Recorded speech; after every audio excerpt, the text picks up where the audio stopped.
Welcome to the Crucible. This is episode 8. I am Tiny Grimes, and as always, apparently now, I'm joined by Neil, the real deal. What's happening, Neil?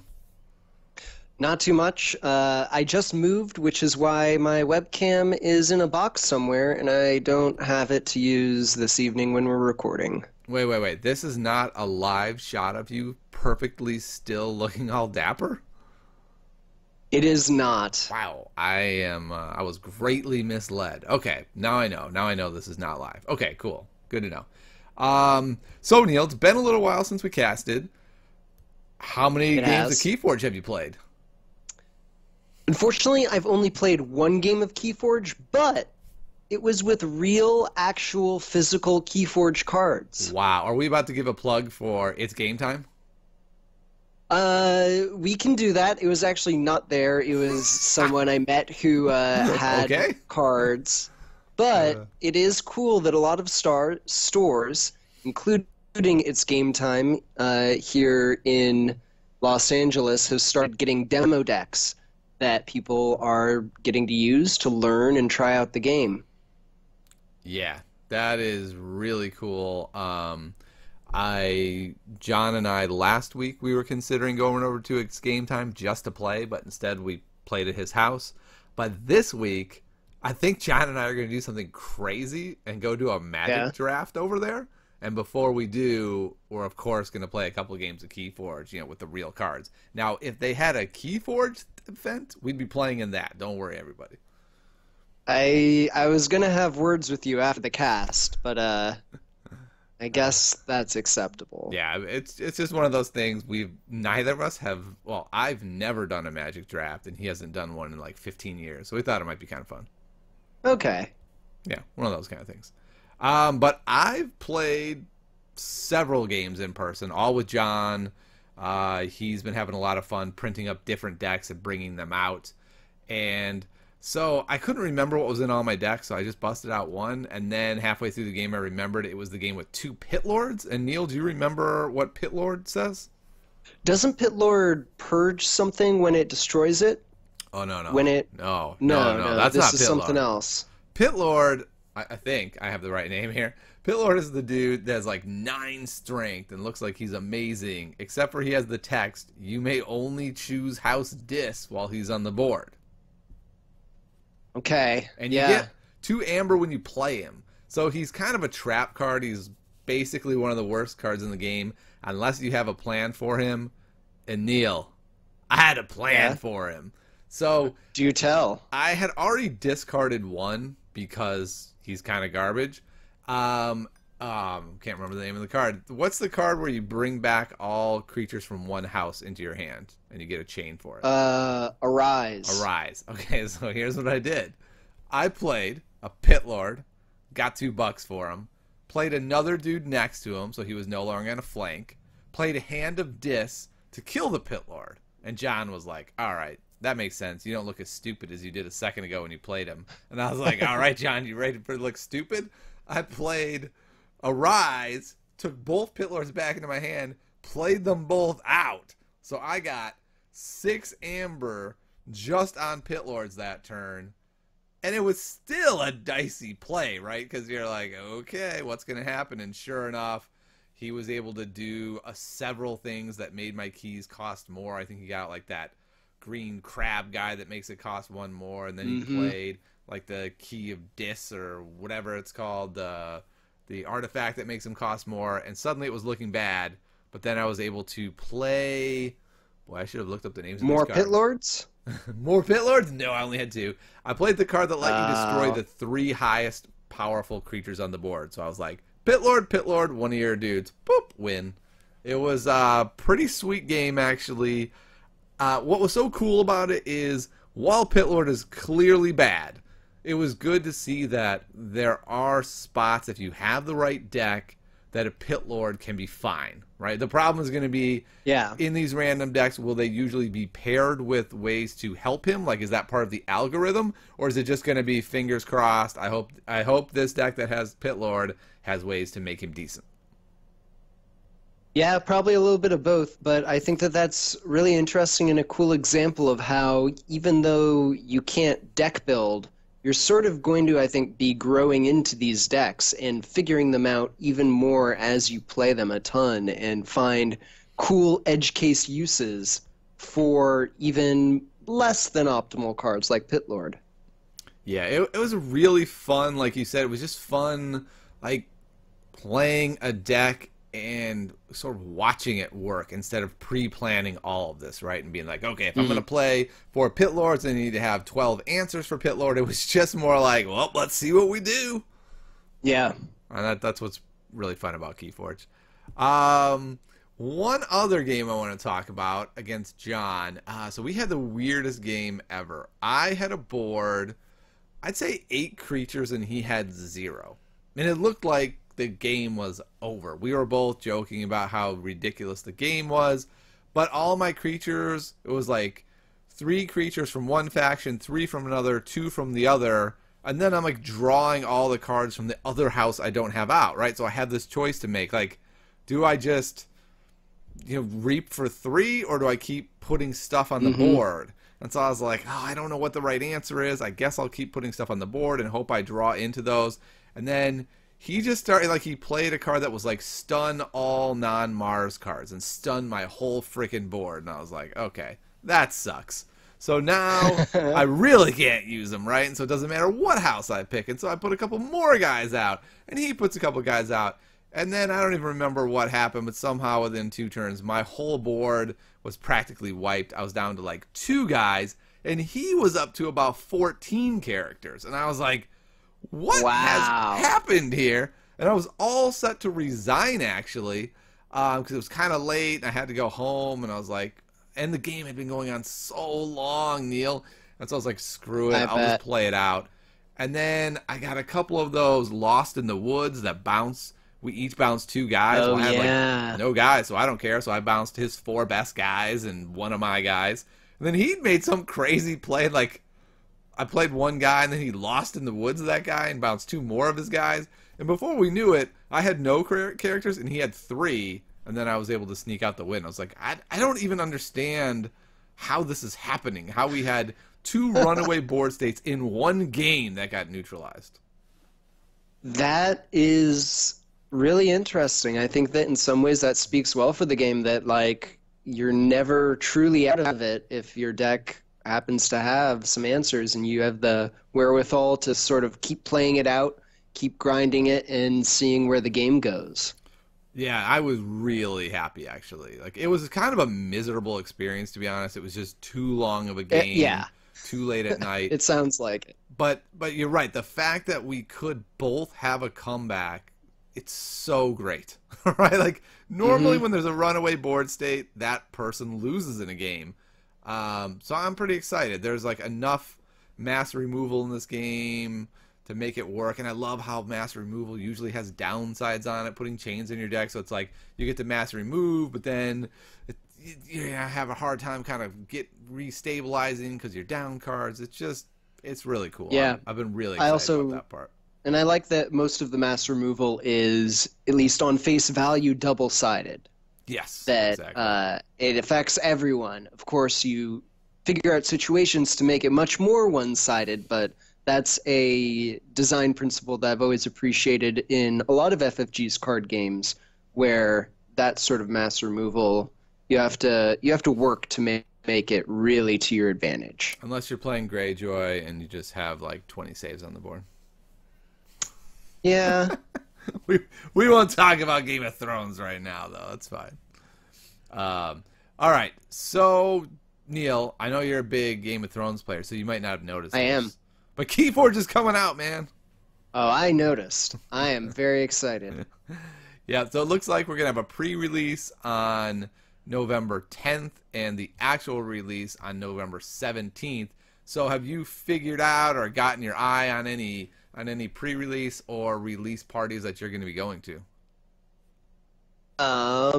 I unfortunately am traveling the weekend of the 10th. I'm out of town on the 10th, so I cannot go to any pre-releases. I'm trying to help organize my friends in LA to make sure they're aware of the different stores so that they can go to a pre-release together, and I can hear about it and have tons of FOMO. And but it'll be great because only a few days later, the actual game will do wide release. Yeah, and just to be clear, there's only about 15 stores in LA doing a pre-release, so it's gonna be tough to find one. Yeah, we're lucky in a big city like this to have those options. It's one of the days when you just really love being in LA. There's other days where you're like, okay, I actually can't get to most of those stores because traffic is so bad. It would take me 10 hours to get there. But the fact that we have that many is really, really awesome. That excites me a lot. Yeah. So I've got my eye on a couple stores. John and I will go together somewhere. There's actually a store having a pre-release about a block and a half from my home. So that's very tempting, Neil. That is very tempting to just say, I'll go to that one. And I just want to clarify also that you said earlier the 17th is the release. I believe the 15th is the official release. Yeah, is that the Thursday? Yes. Yeah, and then what I meant is the 17th is the big like release weekend events. I see. But yeah, you're right. It comes out the 15th on the Thursday. That's not very far. I'm looking at a calendar here. That is less than a month. Yeah, we're getting close. This is some exciting stuff. So we'll see how fast my pre-orders came in. I actually went ahead and got the Team Covenant like giant 10, 12 deck kit or whatever. So I don't know. I decided to go crazy, Neil. Yeah. I had some money burning a hole in my pocket, and I was like, why don't I just buy a truckload of decks with this money? There you go. And then as soon as I spent it, I was like, maybe I should have spent that on different stuff, but that's okay. I've already talked to the owner of my local game store, and he knows that I'm excited to buy a whole bunch of decks when it releases. And I'm also a little bit hopeful. I'm going to Worlds, the World Championships for Game of Thrones and L5R, and that's only a week and a half away. Wow. But they just recently, just this morning actually, I got an email from them clarifying the times of the tournaments and also clarifying that they're going to be running Keyforge demos and quote-unquote staff challenges all weekend. That sounds fun. I they wonder don't if you'll be able to say win their at deck or all what something. those are. Yeah, that would be very cool. They don't say at all what the staff challenge is or exactly how you participate, but I'm planning on participating in between the other events that I'm in. So I'll certainly report back and let you know how it goes. No, I want you to live stream this bad boy. Oh, I don't know if put one of those data Go cams on your hat and live stream it. Come on, man. FFG, free bit of advice here. Just free advice. Here's what you do. Staff challenges. You give the staff a really freaking awesome deck. You have a deck out for competitors, and if they win, they get to keep their deck. And if they lose, it just hangs out there for the next person. And it's lopsided. You don't have to worry. The staff has a better deck, but this gives a chance where maybe a couple people can come away with some free decks. I don't know. Maybe that'd you be don't very even cool, stack and it. definitely, yeah, it would be cool and encourage people to play and try it out. Yeah, we'll see what they do. I think we generate a lot of buzz. Actually, I think social media would blow up with that one. Like, oh my goodness, come over! You can win a deck from the staff, and like there'd be a lot of fun things. You know, like if it's just a whole nother level of if you win, you get something awesome. You get a deck. Yeah, they could even sign the deck, so then you can always point to it and be like, you know, this is the deck that I won off of FFG. Yeah, especially if you can get the designer to play, so that you can be like, I beat the dude that designed Keyforge. Yeah, okay. Yeah. I think we got some ideas, Neil. Let's get on the horn with FFG, hook this up, and I'm sure they will be eternally grateful. Sounds good. We'll get right on it. All right. Well, Neil, we are slowly working through the houses. I think last time we did Untamed. I want to talk this week about my favorite house. Now, the house that I think is the best in my like favorite when I want to win is Shadows. But my actual favorite house, I think, is Logos, because it's, to me, it's the toolbox house. I am never, ever unhappy to open a Logos deck, almost no matter what cards are in it. They're all good pretty much. But I will say this, Neil, if I opened a deck that was 3 Logos, I would probably think I was in trouble. I would think so too, because that's not a legal deck, but If it were. I know what you mean. Logos is definitely, to me, the sort of control faction in a lot of ways. It has so many things that make a control deck work in other games. So I think that there's some cool stuff in Logos, but it's not one of my favorites to play with. Just not quite my style.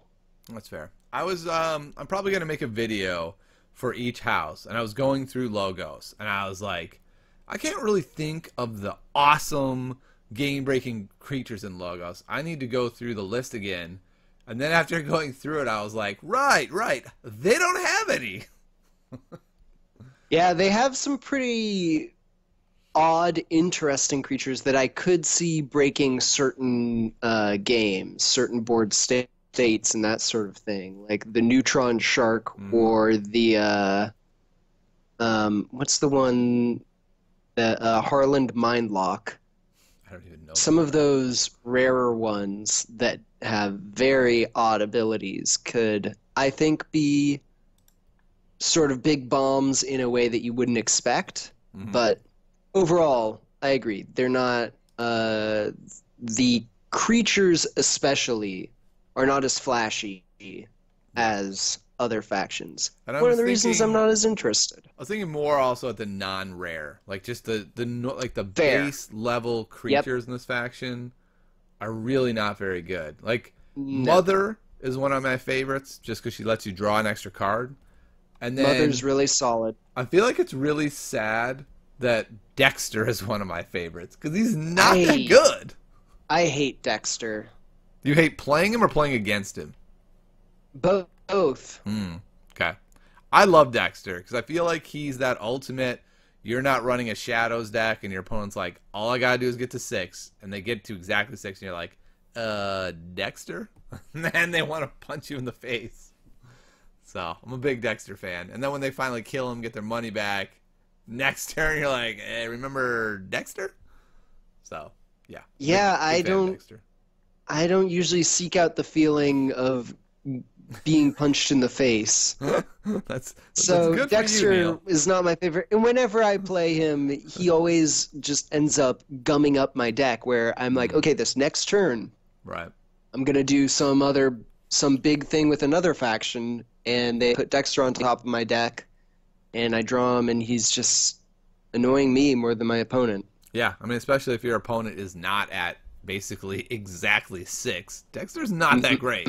If they're at 4, getting a cruddy character that doesn't do anything to them is really quite useless. All right, but I think the true power of Logos lies in its amazing actions. Like, they just have... Now, Shadows probably just has better actions, because all their actions are like, steal all of your opponent's stuff and make them cry. And those are awesome. But Logos has the best actions outside of the steal all your opponent's stuff. Do you have a favorite Logos action, Neil? I think that my favorite Logos action is probably Wild Wormhole. Okay. I know that it's not necessarily going to be the most powerful, but playing the top card of your deck, it can be from a different faction. It can really, come out of nowhere, both for you and your opponent. And to me, it's, in some ways, a bit of the epitome of Keyforge. You're just going to open up the top of your deck and see what's there and play with it and make the best of it. Yeah, I actually think Wild Wormhole is not just cool and fun. I think it's one of the best ones, because you get an Amber right off the bat anyway, and it's very rare when you play a card that isn't benefiting you. And like you said, like, it could be a giant creature from another faction that allows you to just call that faction next time, get some huge benefit. I love that card. I was playing against John, and you know how, like, when you play 2 cards back to back and then you shuffle your deck, it's possible they end up right next to each other if you don't shuffle incredibly well. And we played a game, and I was like, wild wormhole, boom, into another wild wormhole, into another awesome card. Shuffle up next game, they got stuck together, same thing, wild wormhole into wild wormhole. He was unhappy. So that card, I agree, is pretty bananas. How about you? What's one of your favorite actions? One of my favorite actions is Effervescent Principle, which says each player loses half their amber, rounding down the loss, gain a chain. I find that card to be incredibly powerful out of Logos because they don't have a lot of steel. And so if it's a non-Shadows Logos deck, they're not playing around a lot of steel. So maybe they'll be like, all right, if I get to 7, I'm playing around Dexter, I should be fine. And then you just play this card and blow them out and take half their, or make them lose half their amber. And if you set it up right, you're hopefully only losing 1 while they're losing, say, 4. So it's pretty darn powerful. It is. In my one game that I played since we last talked, both of us had Logos in our decks. And early on, I played Effervescent Principle to make my opponent lose like 3 amber or so, 2 or 3. Nice. And really set them back when I was still sort of building up. And then a turn later, unfortunately, my opponent was very new to the game, and he used his own Effervescent Principle to make me lose 1 amber. So that's unfortunate. It's a very strong card, but you have to time it right. Yes, that is not good timing. Oh, man.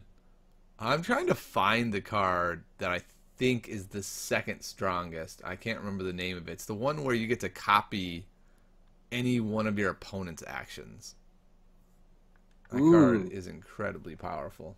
And I cannot find I did not see that one. Are you sure that it's a Logos card? I guess not. I was quite sure it was a Logos card, but it's possible it's not. There's remote access that lets you use an opponent's artifact. Yep, and that is also strong. So yeah, I'm not seeing it in on this website. So we'll just say that I either made it up or it's in another faction. But I'm quite sure it exists. So okay. Let's talk about the busted card, library access. I personally think this card is actually a problem for the game.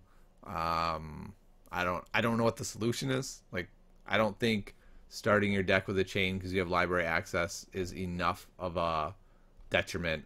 I basically think any top tier deck will have library access. Like, that's how good it is. That's interesting. In the game that I played, I had library access in the deck. Played it once and it drew me 1 card. What were you doing? What, you didn't even play it on a Logos turn? Of course I played it on a Logos turn, but like, you don't always have 6 Logos cards in hand, and then you draw the other 6 off of library access. No, you save it, Neil. You set up library access. You don't go, I have 2 Logos hands, I got 2 Logos cards, I guess I'll play library access. Come on, Neil. Right. I mean, I guess, but then how much tempo are you losing if you have to use your other Logos cards? And yeah, I don't know. I have not seen the holy grail that is library access, and looking at it and having played it a little bit, I think that it's a strong card, but I don't think that it's as busted as you're making it out to be. Interesting. I would say my worst library access turn I've ever had, I drew 4. That was my worst one. My best one, I think I drew 13, and I had a person draw 15 against me. So it can be incredibly busted. And so here are some scenarios where it gets real busted. Phase Shift is a card that says you may play 1 non-Logos card this turn. That is a really powerful card to have in your hand with library access. So even in the hand you're describing where you don't have that perfect hand, you still get that. Wild Wormhole is amazing because you get to draw 1 from the wormhole, 1 from the next card you play. So that's 2 draws right there. And then Archives. That's where library access becomes really amazing. You just stick library access in your Archives archive a bunch of other Logos cards with it, and then that way you're not like having it clog up your hand while you're waiting to go off. You're just biding your time. You pick up your archives, and boom, you blow up everything. Yeah, I suppose so. I mean, I don't know. Yeah, I haven't seen it go off like that, so it doesn't register to me still as being that strong or being that reliable of a thing that you'll be able to do. Sure. Yeah, I look forward to us playing a bit more with it then, because I would love for it not to be busted. Like, I'm really scared. That's the one card that actually scares me and makes me go, ugh. Like, every time I see it, I'm upset. And even when, like, so I was building decks to play against John, and I just didn't build any decks with library access because, like, I don't want John to hate the game because I library accessed him 5 times. So it wasn't worth it to me to do that to somebody. And you know me, Interesting. Neil. I'm all for making my opponent mad, and I even draw the line there. That's really saying something, actually. I didn't think about that. It is. All right, let's talk about some of the other amazing cards in this. There's just so many of them. I guess. Scrambler Storm is so awesome. You get an Amber, and it says your opponent cannot play action cards on their next turn. So I love this against Shadows. It's my favorite card against Shadows because you're like, okay, I want to do my big explosion. Then they're going to bait and switch me. But if you have the Scrambler Storm, you can just be like, boom. Good luck stealing my stuff this turn, chump. It makes me feel good when I have Scrambler Storm in my deck. Like, just have that little bit of protection. I like it as protection from shadows, but in general, I'm just not a big fan of these sorts of effects that limit your opponent from playing entire swaths of card types. Yeah, so you're saying not that you don't feel like it gives you an advantage. You're saying you think the advantage is too annoying and it's not a good asset for the game. Yeah, it's just a type of design that I'm not a huge fan of. But yeah, it's a strong card for sure. Oh, very strong. Okay, yeah. And then similarly as Fogify, which is also 1 Amber, your opponent cannot use creatures to fight on their next turn. And what makes all these Logos cards so powerful is they're all giving you an Amber and doing something really strong. And I think that's what makes them such a great support house. So they're not giving you a great board presence, but they're doing all these tricks, and while doing their tricks, they're piling up the Amber. And I think that's what makes them so strong. Yeah, that definitely is a very strong aspect to their cards. Yeah. All right. I like some of their crazier cards, personally. Yeah, let's hear them. I know you like the crazy cards. I'm just waiting for the crazy killing machine and stuff like that. Yep, that was exactly the one that I'm looking at right now. The crazy killing machine, where you discard the top card of each player's deck. For each of those cards, you destroy a creature artifact of that house if able. And if you don't destroy 2 things, then the crazy killing machine kills itself. It's a really annoying card. I haven't found a great way to use it, but boy, it's really wrecked me hard at times. So I could see it. Yeah, it's a good card. Yeah, it's a little too crazy for me, and I feel like it really does highlight your play style. Like, I think you would love to have a Mars deck with crazy killing machine in it. Oh yeah, that would be fun. That would be a real good time. It'd be like a nightmare for me, and you'd be like, yes, I've opened the perfect deck. And I'd be like, my deck is on eBay for $4. Someone buy it. I'm going to assume you like the Neutron Shark, too. The Neutron Shark's really interesting. Yeah. All right, let's read him. So, the Neutron Shark doesn't give you any amber. It only has 1 strength. But when you play it, when you fight with it, or you reap with it, destroy an enemy creature artifact and a friendly creature artifact. Discard the top card of your deck. If that card is not a Logos card, do it again. So, hypothetically, this guy could really wipe the board, rather, Yeah. Especially if you're like, okay, I've seen a bunch of my Logos cards, or I've even archived a bunch of my Logos cards. There's a good chance that I could kill 3 or 4 things right now. You have to have a bit of a board before he sort of kills himself, I guess? Or would it just keep going on? I'm not sure the rules in Keyforge. I've been playing him is once he dies, his effect is done. Okay. But I'm not 100% sure that's right. I, too, am a little unclear on some of these. There's probably been a ruling out. I haven't really invested the time, the 2 seconds it would take to look him up. But, yeah, I have had... Like, let's say all you do is kill their best creature. That's still pretty dang good. You played this chump. You kill one creature, their best guy, your worst guy. That's an amazing card. And then if you don't draw a Logos card, you kill their next best guy. Like, it is a pretty bananas card. Yeah. And the art's really cool. That's what I was about to say. The art is really sweet. Yeah. I have only used him once, and it was absurd. I killed, like, their 5 best cards. Because I had done one of those things where I had already library accessed and, like, archived everything, and I knew, like, my deck was really low, and I knew there was, I think, only 1 Logos card left in, like, the bottom 8. And so I was like, oh, my goodness. If I get lucky, this could be insane. And it was. I wiped the entire board, including the Neutron Shark, and my board was garbage, and my opponent's board was amazing. So it was quite the play. That person was not happy. Well, that's okay because that's pretty sweet. Yeah, it was really fun. I don't know if you've seen this card yet. Experimental Therapy.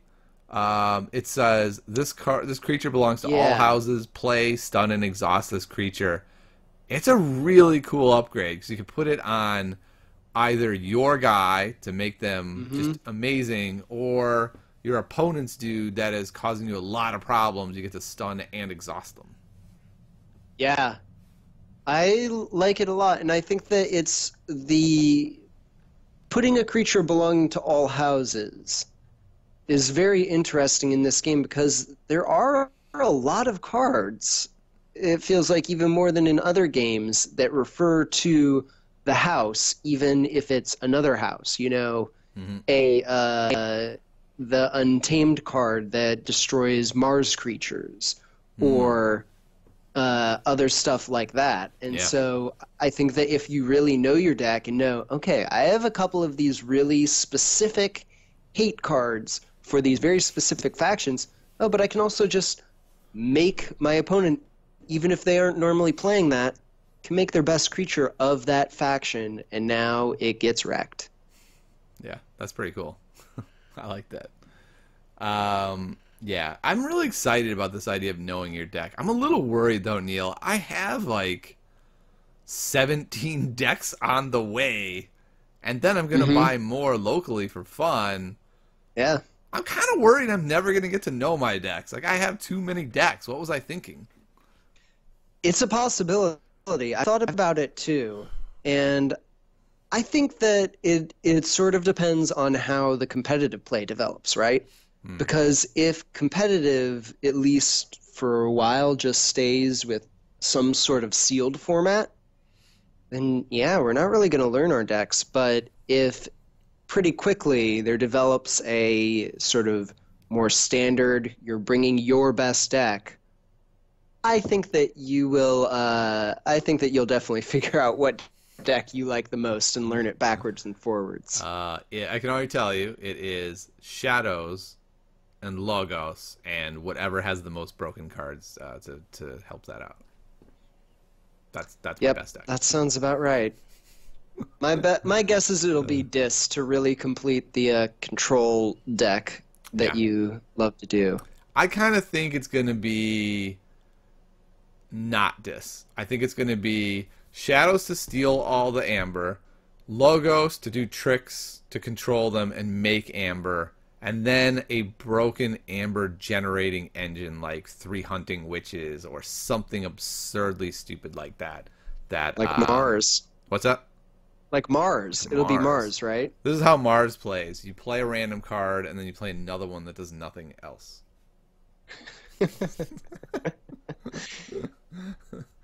All right, well, let's give Logos an overall grade on a 1 to 10 scale. Where do you put the house? 1 to 10 overall. Let's do two different things. Power level and your personal enjoyment of the house.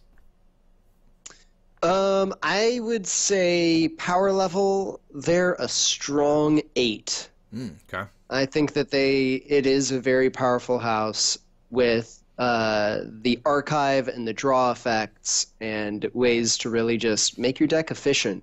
I think that it's a strong house. My enjoyment, I'd say somewhere around a 5 or a 6. They have some cool cards, some crazy cards, so I like those. And I'm okay with the efficient cards as well. The robots and scientist theme isn't my favorite thing, but it's fine. Okay. Power level, I'm gonna say around a 7 because most of the creatures are bad. So it means only probably half the deck is super powerful and the other half the deck is pretty blah. But I will say how much I like them. This is more like an 8 or a 9 because I feel like they have the right tools for me that I like. The kind of like I like the strategy of archiving. I love the like chess aspect of I'm thinking now 3 turns ahead, right? I'm going to archive these cards this turn. Next turn I'm going to call this house. I'm going to hope to draw into Logos and then make it all happen. Like that's really fun to me. And then just the really blowout effects, like your opponent can't play action cards next turn. Like they just have so many of those cool effects, and draw is always so great. So I say I love playing them, and power's around a 7. Sounds about right. All right, man. Well, thanks so much for coming on again, and not that long till we get to play for realsies, Neil. Yeah, counting down the days. Yeah, I think we're gonna have to have some sort of like live streamed event with the two of us.